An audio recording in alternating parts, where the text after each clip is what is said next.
Okay, our lesson objectives for lesson 2 are to understand and be able to count half notes and quarter notes. Right. And integrate them with whole notes, which we learnt in lesson 1. We did. And the chords that we also learnt in lesson 1. A and G. A5 and G5. That's it. That's it. So if we can play those with half notes and quarter notes and whole notes, then we're really getting somewhere. Excellent. Okay, so I just grab my guitar. Do it.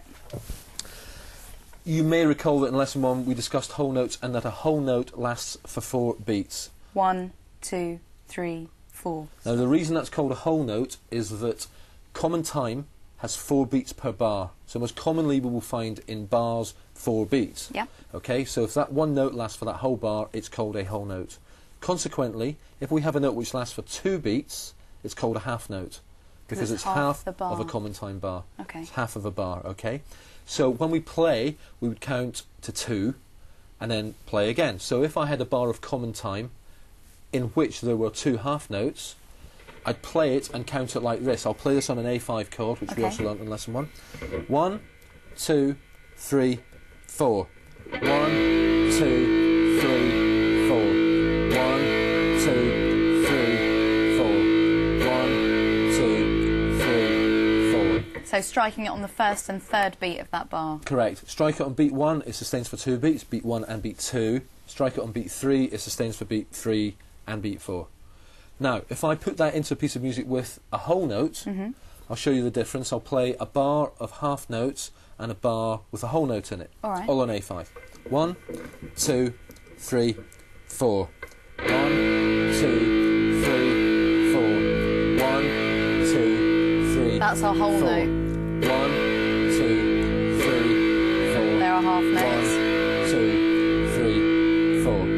Finishing on the whole note. Okay. Now, of course, you need to understand what a half note looks like to be able to read it. Now, a whole note was a circle or an egg-type shaped note with no stem, as we can see from our text here, with no stem at all, and that lasted for the 4 beats. The half note, which we can see here, is also a white note, not filled in, with a stem. Ah, the stem, by the way, can go up or down. Whether the stem goes up or down just depends whereabouts on the musical stave we put the note. If it's above halfway up, the stem comes down. I've always wondered that. If it's below halfway, the stem goes up. But it doesn't mean anything in itself. Right. Okay, it's a kind of musical grammar thing. Just the fact that it's there and it's with a white, unfilled-in note makes it the half note. White, unfilled-in note is exactly what makes it the half note. So if we move on down the lesson, we've got exercise number 1. Now, in exercise number 1, we have 4 bars of half notes. We have 2 bars on A5. Yeah. And we have 2 bars on G5. Okay. Now, the best way I think to work through the exercises, especially when we start out, is to watch the video clip for people who are working with the software at home. Yeah. Watch the video clip, which will be of me playing that exercise. So if you'd just like to click on the video icon there, and we'll just have a listen to this exercise and watch the video. It's strange seeing you sat there. Yes. And sat there in that little box. That is strange for me. But there you go. And here you are. And here I am, okay? Although I can't see your face. 2, 3, 4. 1. That's a good thing. 3, 4. 1, 2, 3. That's our G note. 1, 2, 3. Back to A. 1, 2, 3. So 2 beats per chord. Yeah. Per strike. 1, 2, 3. And as we talked about in lesson 1, just hitting the 6th and the 5th string. Make sure you to only strike strings 6 and 5. I mean, you need to loosen up. You don't want to be so terrified that you don't hit anything at all, or you're too rigid. So have a bit of a go. Yeah. But try and have some finesse where you can maybe only hit those 2 strings. It'll definitely come in time anyway. Okay. Definitely that will come. So I think what we'll do now is, if you've already booted up the... I've preempted you. You did. So we've got the analyzer up there. I'm going to play along to this particular exercise. Again, remembering that all the exercises come up at 80 beats per minute, which was the speed on the video. So if you just like to hit play, I will play along with this, and hopefully I can keep relatively in time. So that's... 1, 2, 3, G. 4. 1, 2, 3, 4. That counting really helps keep you in time, doesn't it? 1, 2, 3, 4. 1, 2, 3, 4. 1, 2, 3, 4. And you're changing the chord there right at the very last moment. So we get the full sound of that full half note of both A5 and G5.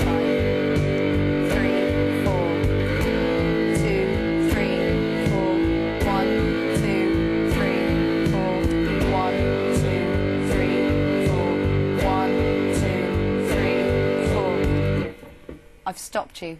Okay. That was very good.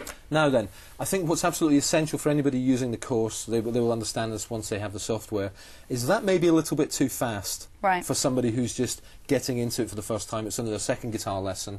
Playing those chords that quickly is probably a little bit tricky. So if we go to the tempo button on the guitar extractor, if you knock that down to, say, 70. 70 BPM, it'll beats go, per minute. 70 beats per minute. It'll go right down as slow as you want to go, or as fast as you want to go. If you think you're really a bit of a hot shot, you can go quicker than 80, of course you can speed it up. Yeah. Practice it that way. But let's run it at 70, and I'll play along at 70. We'll just do half the exercise, and then stop me. Okay, so we'll carry on. exercise 1. This is still exercise 1, but at 70. So that's coming in with our A5 chord half notes for 2 bars. 3, 4, 1, 2. Then the G. You're all comfortable. It is important to count, isn't it? Because, I mean, you could get lost, you don't know where you are, which chord you're on. Essential. 3, 4. 1, 2, 3, 4. 1, 2, 3, 4. Okay, so they can use, anybody who's working through the course can use the extractor to help them play at their own pace. That's the thing, you play at your own pace. That's it. Well, it's the whole thing about Gigajam, isn't it, really? Exactly. Learn at your own pace, and it's all set out nice and clearly. Yeah, and exactly. And these TV shows as well, only half an hour. Exactly. We get through a lot of stuff. Get through a lot of stuff, and you can take your own time at home, obviously. All right. Just like to scroll on down. If we move down to the next exercise here, now exercise 2, we can see has got 3 bars of half notes and 1 bar of a whole note at the end. Ah, on that 4th bar, I see it there. That's it there. Now, normally we'd bring up the video and have a little look, but let's just move straight on, and I'll play this exercise to the guitar extractor. Okay. Just like to bring that up. I'll play my 2 bars of half notes, which are on an A5, 1 bar of G5 half notes, and then 1 bar of a whole note also on a G5. So now we're beginning to mix and match for the first time our different types of notes, using half notes and whole notes. It's adding, I mean, it's adding more interest, isn't it? And of course. When you play any form of music, we have all sorts of different rhythms involved. We wouldn't just play on one note type the whole time, you know. So we need subdivisions, as we call it, to you know, make the music interesting. And good to bring it in at this stage, quite early on, I think. Don't Absolutely, yeah, of course. Here it is, counting you in for 4. 2, 3, 4.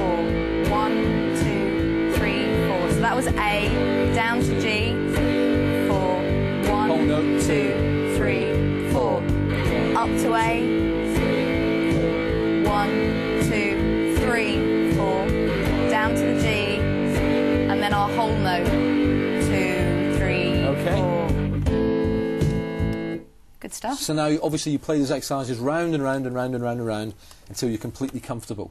Make sure they are pretty perfect, really, before moving on. So that's half notes and whole notes. Brilliant stuff. So again, if we'd like to move on, we'll talk about quarter note. Quarter notes. Okay, so we've had whole notes, we've had half notes. Yes. Now we've got quarter notes. Okay, so a whole note lasts for the whole of a common time bar. Yeah. A half note lasts for half of a common time bar. It's consequently worth 2 beats. Yeah. A quarter note is worth 1 beat and lasts for a quarter of a common time bar. It's simple, really. Okay, simple. The note looks completely different in as much as it's a filled-in note. Yeah. It's a black note with a stem, worth 1 beat, and as we can see written there, you would count them as 1, 2, 3, 4. I'll just play a bar of quarter notes and count through. Absolutely. 1, 2, 3, 4. 1, 2, 3, 4. 1, 2, 3, 4. 1, 2, 3, 4, etc. So, for example, if I was to play a bar of a whole note, a bar with half notes, and then 2 bars with quarter notes, so we can hear the differences: whole notes, then half notes, and quarter notes. It would sound like this: 1, 2, 3, 4. 1, 2, 3, 4. 1, 2. That's our whole note. 4. There's the half 1, note. 2, 3. And then the quarter notes. 1, 2, 3. Here's a whole note. 1, 2, 3. Here's our half note. 1, 2,